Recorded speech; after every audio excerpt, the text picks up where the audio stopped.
Olá pessoal, tudo bem? Nós somos as primas da Breitstraße e hoje viemos falar do final deste livro maravilhoso que é Montanha Mágica, do Thomas Mann. Lemos os últimos 3, a gente não fala capítulo, né? A gente fala sessões aí, e foi demais. Eu tô um pouco sem palavras, Malu. Foi uma porrada no estômago, mas foi muito bom. Eu fiquei impressionadíssima com esse final. Parecia, assim, o óbvio, né? Por tudo que a gente ouve falar desse livro. Mas eu, fiquei, assim, surpreendida. E outra coisa, primeira coisa, né, que eu queria falar. Quem chegou até aqui com a gente, assim, parabéns. Porque não foi Ulisses, mas foi uma pedrada, né? Foi. Quando a gente fez Ulisses, a gente chegou e disse, olha, parabéns que tu conseguiu ler Ulisses, que é um livro dificílimo, né, e tal. Mas esse também, eu acho que cada final de calhamaço, isso vai virar praxe, né? Porque subir essa montanha, ter essas emoções, se envolver com essa gente. Eu falei muito desse tempo que eu sou meio passional e tal, e eu acho que isso aí é horrível, né, quando chega, assim, nesse tipo de livro, assim, porque parecia, assim, que eu tava lá do lado dele. Sim. Naquele final ali. Sabe? Gente, que coça! Vamos falar, então, do First Things First, né? Sim. Em homenagem a Nani, vamos nos organizar. Vamos. Tu vê, no último episódio, no penúltimo, a gente vai ainda vamos fazer um para falar do geral, do nosso... geral do livro. Então, a gente vai se organizar. Eu só vou dar um aviso aqui, Malu, que claro. Tem o final, assim, esses últimos 3 contém realmente coisas que são consideradas spoilers, tá? Então, assim, é claro, a gente vem falando, né? Acho que até então a gente não tinha muita coisa assim, mas, claro, o final do livro sempre pode ser... É um spoiler, né? Porque, afinal de contas, é o final. Mas tem acontecimentos que, se você ficar sabendo antes, talvez, de passar pela leitura lá, que eu vou falar agora, que assim, das discussões que, né, principalmente do NAFTA e do Setembrino e tal, toda a parte pedagógica que a gente lê e tudo, então, atenção, se você ainda não terminou, não assista esse vídeo final, porque, assim, eu acho que não vai estragar de tudo, mas pode ser que tem coisas que acontecem aqui que realmente a gente pode chamar de o grande spoiler, né, Malu? Aqui nós vamos falar sobre os 3 últimos capítulos, para quem já leu os 3 últimos capítulos ou para quem não se importa com spoiler. Isso. Não venham reclamar depois, não, porque a gente vai falar mesmo. A gente vai falar sobre os 3 últimos capítulos e a gente vai falar sobre tudo que aconteceu neles. Isso. Então, galera, vamos juntos ou não, ou pare, valeu e volte aqui mais tarde. Isso. O primeiro capítulo dos 3 últimos chama-se Coisas Muito Questionáveis. E eu achei coisas muitíssimos questionáveis. Sim. Eu não sei como são vocês em relação a essas coisas, assim, do inexplicável, né? É um capítulo que eles começam a fazer jogo do copo. Sim. Ai, eu achei Todo mundo já fez jogo do copo quando era criança, mas... Cara ali, ó, profissionalizaram o jogo do copo. Sim. Então, o Krokovsky, que é o psiquiatra de lá, o psicanalista, ele resolve... tem uma menina que tem poderes mediúnicos e ele resolve que vai fazer sessões mediúnicas com ela, perguntar as coisas pros mortos e tal. Gente, eu morro de medo disso, assim. Eu também. Quando eu era pequena, eu morria de medo do jogo do copo, mas muito medo. Mas isso é eu, né? Sim. Mas eu achei estranho, assim, mas eu achei bem da época, assim, de eles estarem fazendo esses experimentos com o próprio Freud, com a psicanálise, assim, tinham coisas bem questionáveis, assim. Sim. E aqui ele faz esse... Me deu muita pena da menina, que é médium, que, tipo assim, eles todos exploram ela, assim, de uma maneira, assim. Tu vê que ela chega a exaustão em vários momentos, assim. Sim. Que eu imagino que deve ser exaustivo mesmo, tu receber uma entidade. Pois não deve ser uma coisa, assim... não deve ser uma coisa que te deixe... Esses transes devem te pegar de alguma forma, né? Com certeza. Eu sou da opinião de que o Thomas Mann estava estudando isso na época que ele resolveu escrever essa parte aqui, porque fica muito claro que tem alguma coisa de Freud aqui por trás, entendeu? É muito freudiano aqui, já no primeiro parágrafo já tem as coisas aqui, né? Os segredos do hipnotismo, não sei se usa ainda, Marilda, ajude-nos aqui, se ainda se usa bastante a questão do hipnotismo em tratamento, assim, mas com certeza quem já leu alguma coisa ou por curiosidade de alguma coisa psicanalítica aí de Freud ou de Jung sabe que existia essa prática, né? E ele já coloca aqui, ó, o hipnotismo, o sonambulismo, os fenômenos da telepatia, o sonho revelador, né? Claro, o sonho tá presente muito aí, e os milagres da histeria, né? Pronto, falou de... Com certeza o Thomas Mann estava lendo aí. Não, isso aí certo, né? Eu acho que tanto ele quanto Joyce eram bem interessados no assunto. Sim. Não, sabe que eu fiquei assim, eles estavam naquele tédio, né? Um tédio. Começa assim, aquela coisa assim, tudo é maravilhoso porque o mundo tá num momento muito bom, né? Uhum. E aí, de repente, eles estão naquele tédio e eles começam a procurar tudo que é tipo de coisa. Sim. Parece assim, meio que um desespero, sabe? Não que eu acho que a psicanálise, a pessoa tá desesperada. Não, eu tô falando dessa questão, assim, de meio que...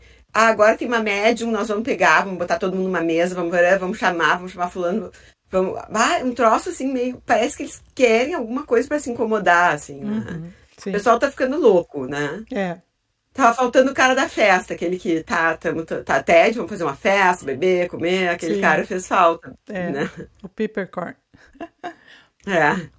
Ele tá. Então, eu também achei assim, achei interessante até pelo desfecho desse episódio, né, que a Malu já falou, chega uma garota jovem, né, de 19 anos, que se chama Ellen, e ela tem, assim, aparentemente poderes médiums, e existe alguém que fala com ela, que é o tal do Holden, né, o Holga, não é Holden, é Holga.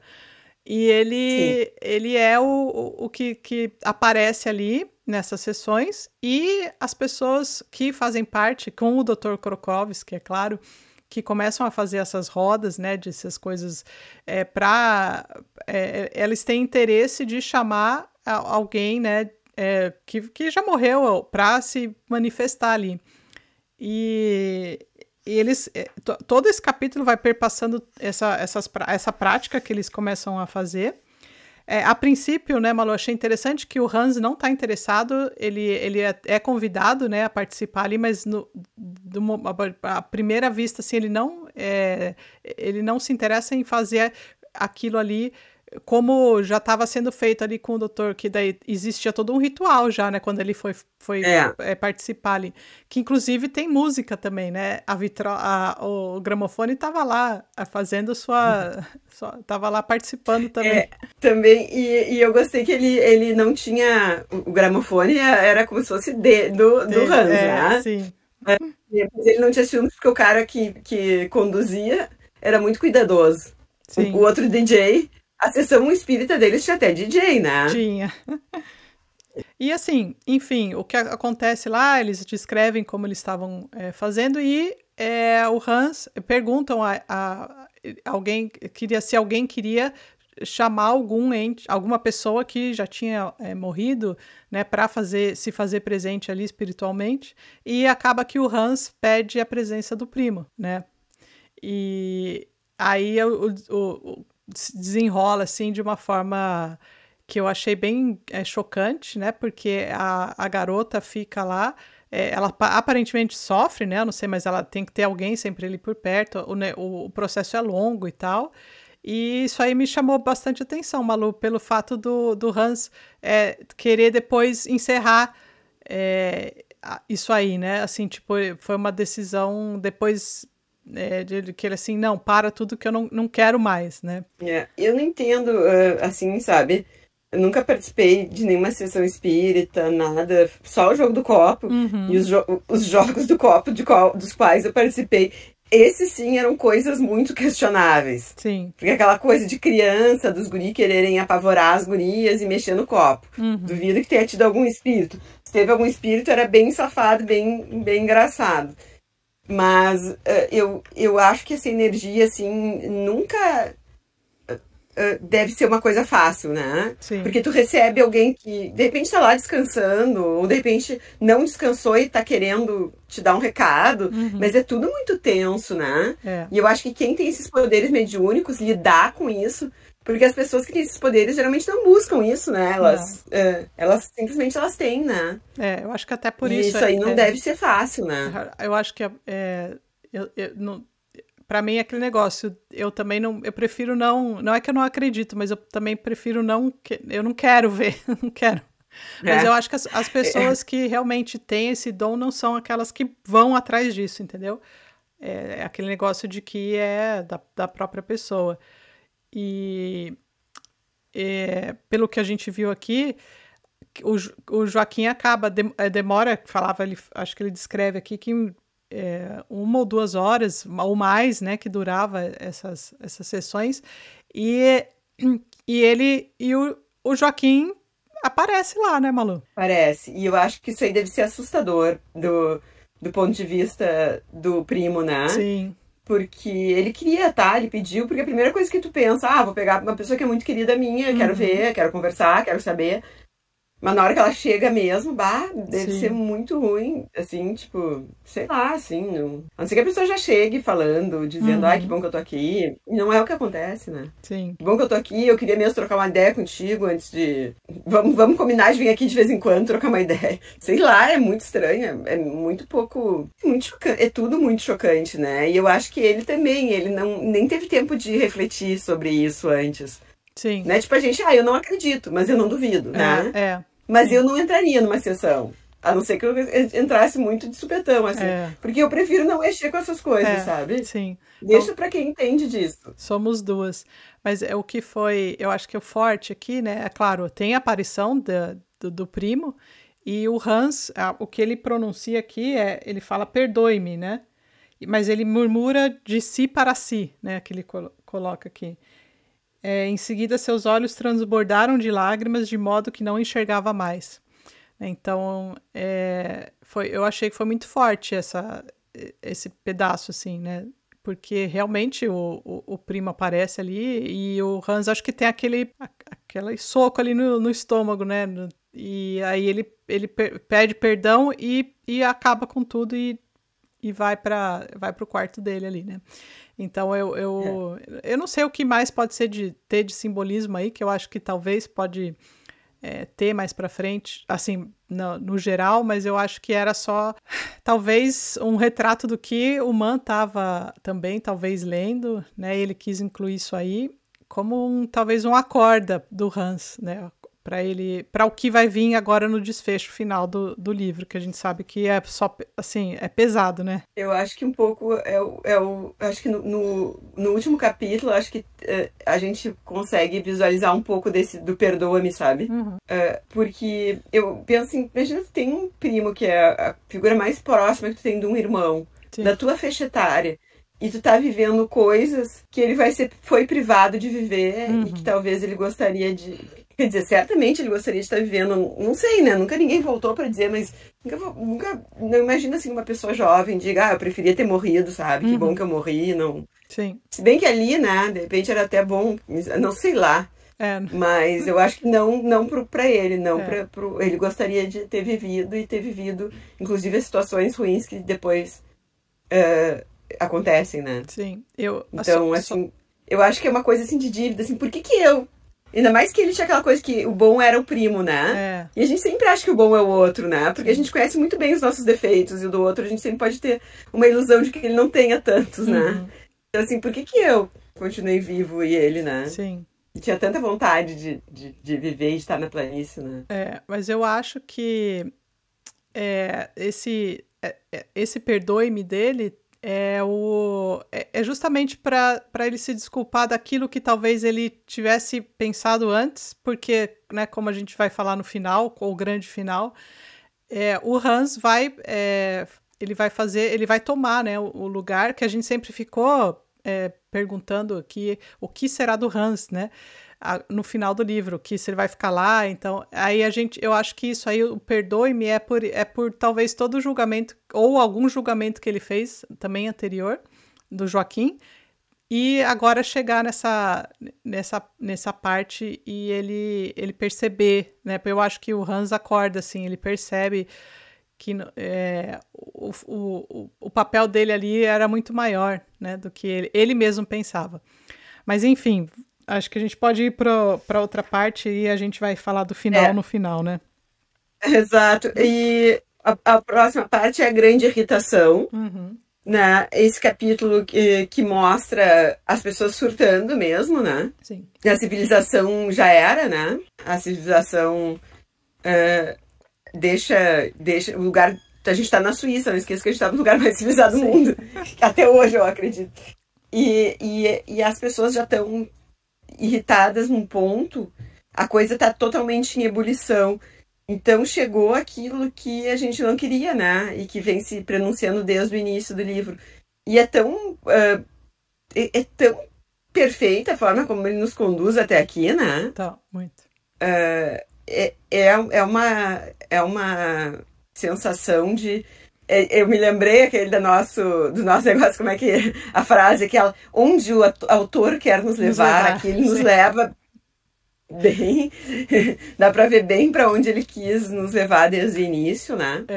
E a gente sempre ouve falar desse livro como isso, né? Uma coisa, um prenúncio à Primeira Guerra, E agora, e aí a gente vê como, por que as coisas chegam, né, onde chegam, e que elas chegam silenciosas. E ali tá todo mundo irritado, aí o Hans já não tá mais na mesa, já tá na pior mesa de todas, assim, né? Outra coisa que eu acho que ele põe isso meio que pra mostrar como as coisas dão volta, né? Sim. Que as coisas começam a tomar outros rumos, e um dia tu tá ali em cima, outro dia tu tá ali embaixo, né?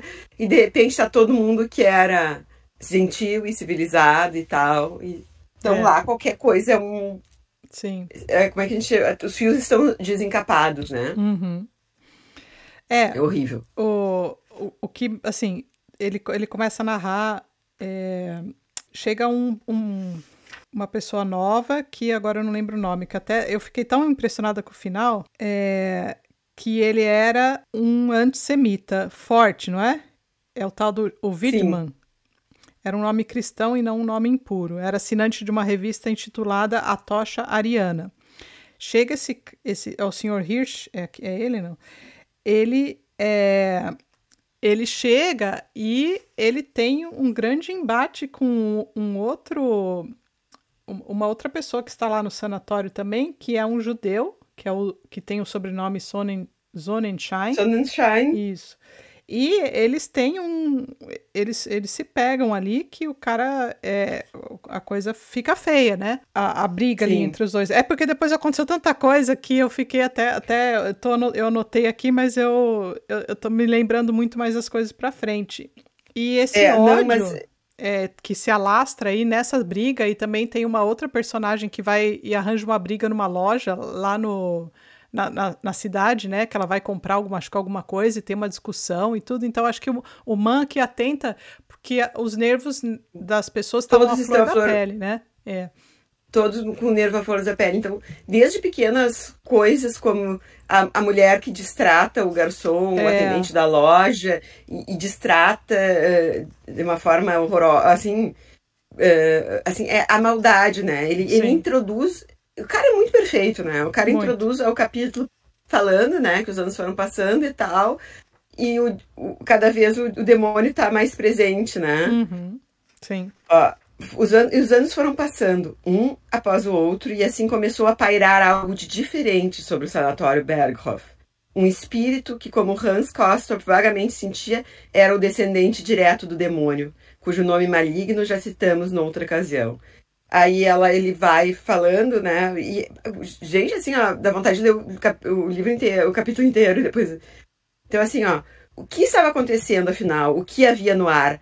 Sanha de discórdia, uma irritação aguda, uma impaciência indizível, um pendor geral para discussões venenosas, acessos de raivas e mesmo lutas corporais. Querelas ferozes, gritarias desenfreadas de parte a parte surgiam todos os dias entre indivíduos ou grupos inteiros. E o característico era que aqueles que não tomavam parte, em vez de se sentirem desgostosos diante da conduta dos respectivos adversários ou de se servirem de pacificadores, faziam sim, era simpatizar com a explosão de sentimentos e abandonar-se intimamente à mesma vertigem. Ou seja, não era um silêncio apaziguador, não era um silêncio pacificador de quem tenta botar panos quentes. Era gente que estava espumando por dentro e achando bonito o circo, sabe? Sim. E isso é que é horrível, né? Aí tu vê que a coisa também sai sem salvação, né? Sim, e aí vem essa discussão desses, desculpa, Tati, mas desses dois que tu falaste, né? Sim. O antissemita, né? E aí é um horror, os caras partem pra porrada e aí todo mundo fica com uma sensação horrível, né? E aí vai... Aí tem um alívio, inclusive a gente, e aí tem um alívio cômico que venceu o duelo, né? Sim. Que cômico, é horrível, trágico, mas... né? Mas é trágico, mas é um trágico, e até ele usa até um parágrafo meio que pra pronunciar nisso, né? Que depois que ele fala dessa briga horrível entre esses dois personagens, e daí teve outra coisa que foi ruim, mas que chega a ser... Sim. Que foi o duelo. Guria, que coisa horrorosa aquele duelo, que coisa terrível, né? Exatamente. E isso mesmo. Aqui, ó, na página 801 que você acabou de falar. Ele conta, mas ele fala: abandonemo-los para contar fatos infelizmente muito reais, né? E aí ele dá a continuação na tragédia aí que vem do duelo. Bom, o duelo, gente, para quem é da turma que já leu vários russos, sabe o que significava, né? Antes dessa época, né? Nessa época já tá meio... Acho que na Rússia ainda ficou mais tipo assim, teoricamente em desuso, mas finalmente o Settembrini e o NAFTA envelhecem e ficam bem malucas. Já eram malucos, né? E eles resolvem fazer, vamos duelar. Sim. Vamos duelar a moda antiga, com pistolas. O Settembrini não gostou muito do negócio da pistola, né? Mas o NAFTA quis. Ele estava se achando, achou que ele ia ter um ganho ali, se não fosse com a pistola. Mas quem chama o duelo, quem toma a frente é o NAFTA, né? Então ele tem direito a escolher as armas, isso, né? Exatamente. E só que não tinham armas. Cara, a gente é doutor em duelo porque a gente lê os russos. Mas o engraçado é que eu também tava pensando, mas onde que eles vão arranjar as pistolas, né? E aí é o senhor, o Albin, que era um colecionador lá, ele tinha várias armas, é ele que tem uma caixa com 2 pistolas idênticas e tal, que provavelmente era para esse fim, assim, de duelo, porque afinal de contas as armas têm que ser iguais, né? E aí fica um tempo nessa descrição de quem será o representante do Settembrini, quem é do NAFTA, né? E o Hans acaba sendo o juiz, porque daí ele não toma nenhum ali. Ele gostaria, eu acho que fica um pouco claro, de tomar o lado do Settembrini, né? Sim, de ser o padrinho do Settembrini. O padrinho do Settembrini, mas quem faz quem é o padrinho do Settembrini, se não me engano, é o Ferge é do NAFTA, né? E o do Settembrini acaba sendo o Vezar. Que são os dois amigos, são os dois amigos ali, do Hans. Sim. E o negócio fica feio ali. Bom, eles marcam o duelo e o duelo acontece numa temperatura de menos 18 graus, amena. Bom dia para duelar, né? E acontece uma surpresa ali, porque eles estão ali com as pistolas, eles dão os passos, né, tudo aquele negócio certinho, só que na hora de atirar, o Settembrini atira para cima, né, ele escolhe... Settembrini maravilhoso, Settembrini maravilhoso. Ele fala que ele não poderia fazer isso, então ele toma essa atitude, o que acho que gera uma raiva ainda maior do NAFTA, né, por não cumprir com com A saída do duelo. Setembrine foi fantástica. Sim. Porque ele chamou a atenção e deu, né? Sim. Só que o Nafta é muito mais maluco do que a gente imaginava. É. Fica irritado. Eu tava torcendo pro Setembrine, porque quando eu vi assim, um deles vai morrer, né? Sim. Que não seja o Setembrine. O Setembrine pode ter todos os defeitos do mundo, mas ele... Então, e acontece que o Nafta fica... se irrita e acaba ele mesmo se baleando, né? Ele dá um tiro na cabeça. Eu nunca imaginei isso, sabe? Eu também não. Eu pensei assim, ou eles vai acontecer de ninguém conseguir acertar, né? Sim. Aí quando ele deu aquele tiro pro alto, genial, né? Setembrine foi genial. Aí em seguida o outro vai lá e se mata. Sim. Mas aí eu Infeliz! Como disse Setembrine. O Setembrine, né? Gente, que coisa fato! Sim. Pelo amor de Deus! Não, olha que horror! Nossa, isso aí eu achei... Aí eu vi assim, a coisa tá ficando séria, sabe? Sim. Porque no início eu tava achando muito engraçado os dois velhos malucos, né? Fazendo mais uma das maluquices deles. Sim. Mas aí quando... o cara... Pois é. Mas, assim, termina com isso e a gente já vai pro final, né? E estamos poucas páginas ali do fim, que é o trovão, né?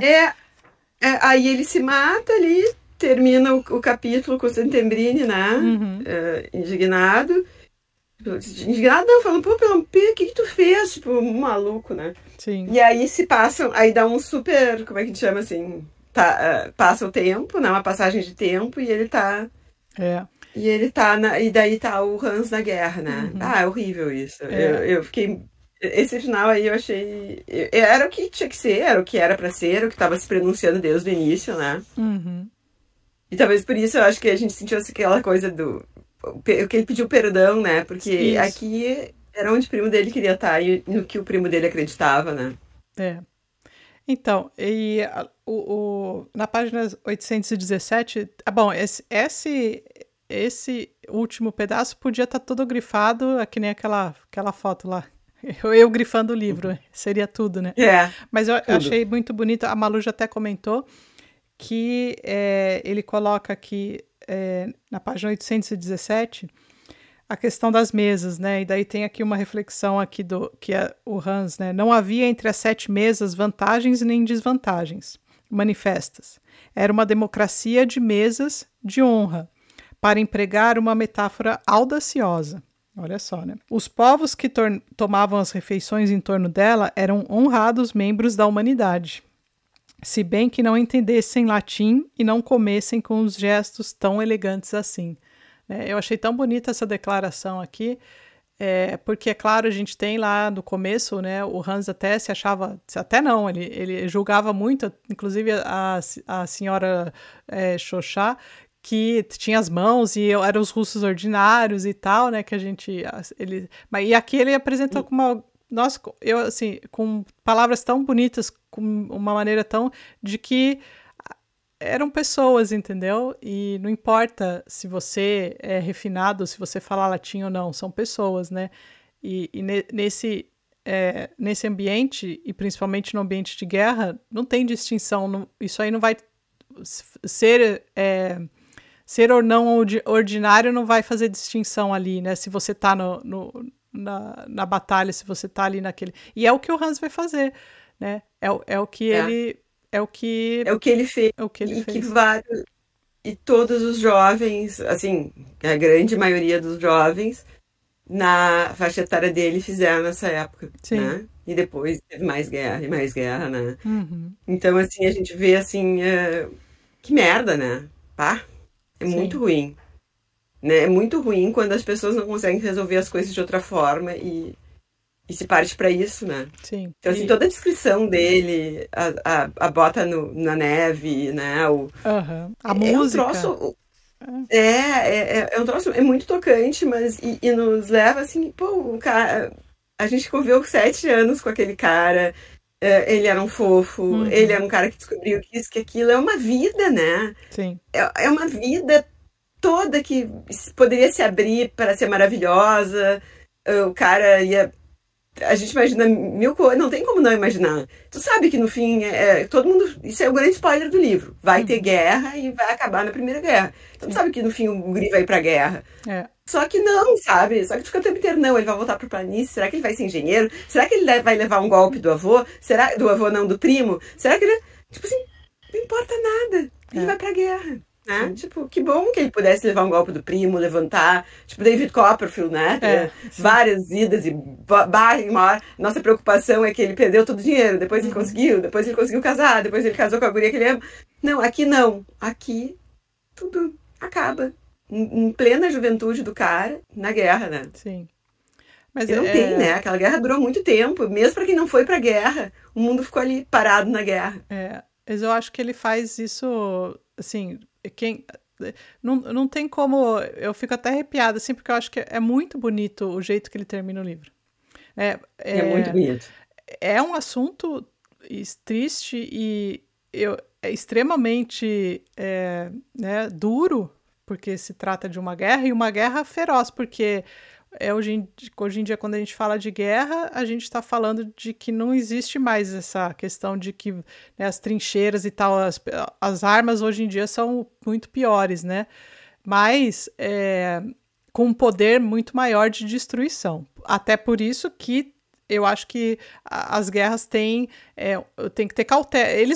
Os próprios guerreantes, os próprios pessoas que estão em guerra, né, eles têm essa noção de que a gente sabe que se uma guerra explode utilizando uma arma nuclear, por exemplo, acaba o mundo e pronto, acabou, e não tem mais nada, não resta nenhum, entendeu? Não vai restar ninguém. Mas aquela época não, era muito duro, porque tinha essa coisa do sofrimento humano, foi muito pesado, né, dos jovens que foram ali para a batalha e tudo, e eu acho que isso aí, mas, bom, a Malu pode até falar melhor aqui, porque eu achei que ficou muito bonito do jeito que ele colocou, porque o Hans cresceu, o Hans vai para a guerra, o Hans está lá no campo de batalha, e ele está acompanhado de música na cabeça dele, né? Então a gente percebe uma pessoa do bem ali, independente da onde ele estava, o que, assim, meio que um paradoxo ali, né? Ele é uma pessoa extremamente, dá para perceber que ele tá ali de coração aberto, entendeu? Assim, eu acho que talvez pensando no primo. Eu acho que sim, cumprindo, assim, tipo assim, o que eles consideravam cumprir o seu papel. Sim. E pensando no primo. E assim, uma coisa assim que permeou todo o livro, assim, né? Que ele trouxe as artes, principalmente a música, que é uma coisa que ele gosta muito, mas mostrou, assim, o quanto o mundo estava avançado, o quanto intelectualmente, tu vê a mente dele, como ele cresceu e tal. E aí, tudo se perde num momento como esse, né? Olha quantas vidas como a do Hans são perdidas, de gente jovem, inteligente, que está aflorando para viver, para ter as coisas. E é mesmo quando ele fala da arte dele no campo de batalha, pensando na música, tu pensa, a arte sempre vai ser um acalanto, não importa, né? Sim. Tu tá morrendo, seja qual a forma que tu for, ela sempre te ajuda, né? Sim. Sempre, sempre. E aí ele fala coisas assim como, ele fala da pólvora da imprensa, ele traz todos esses elementos nesse capítulo do que acaba redundando, né, nessa grande guerra. Ele conta, né, do Settembrini recebendo os jornais e aquele cheiro de enxofre, né, que as notícias eram todas horrorosas, né, se espalhando, né. O tempo, a forma como o tempo testemunha isso, né? Que essa coisa do tempo que ele vem desde o início, assim, o tempo tá ali só testemunhando essa sucessão de coisas boas e de loucura, e essas transformações, né? O tempo, a sua maneira silenciosa, imperceptível, secreta e, contudo, ativa, continuar a presentificar transformações.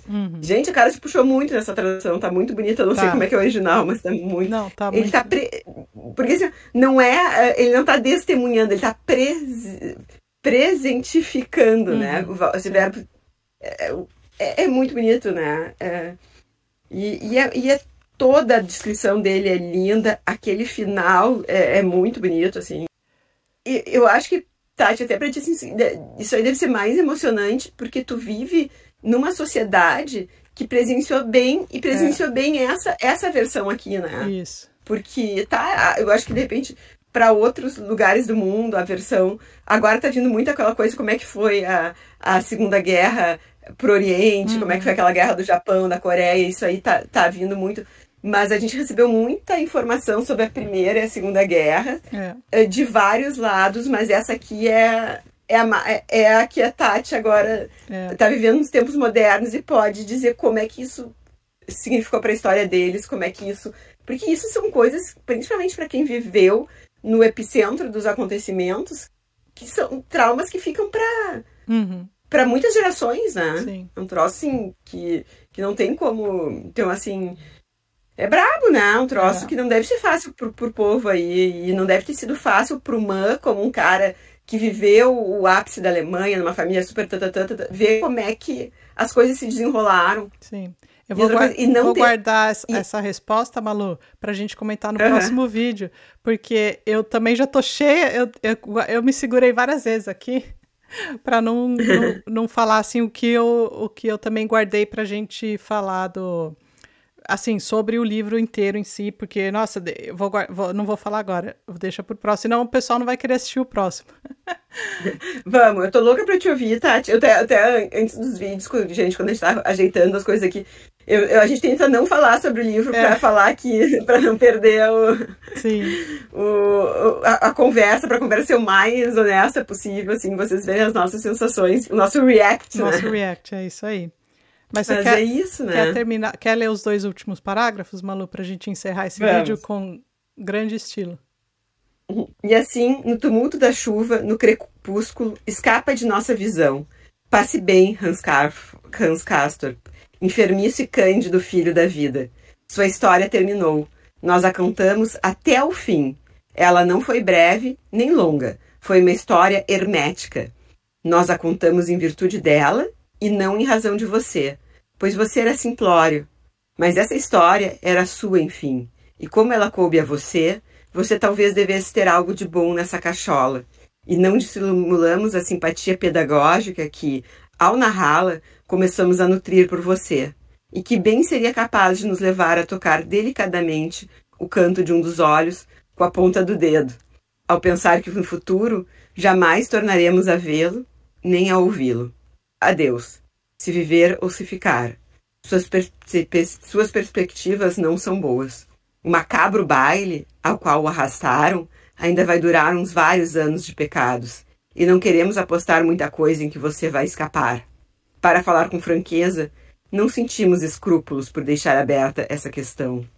Certas aventuras da carne e do espírito, que sublimaram sua singeleza, fizeram seu espírito sobreviver ao que a sua carne dificilmente sobreviverá.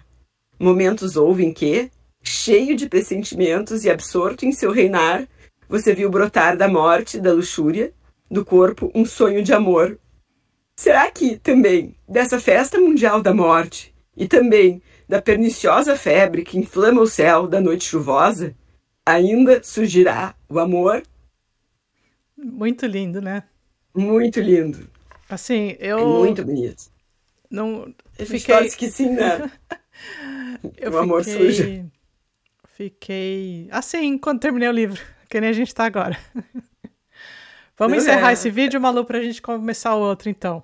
A gente vai respirar, tomar um café e nós vamos vir falar de outra parte. Então a gente se vê no próximo vídeo, pessoal. Um beijo. Até, um beijo.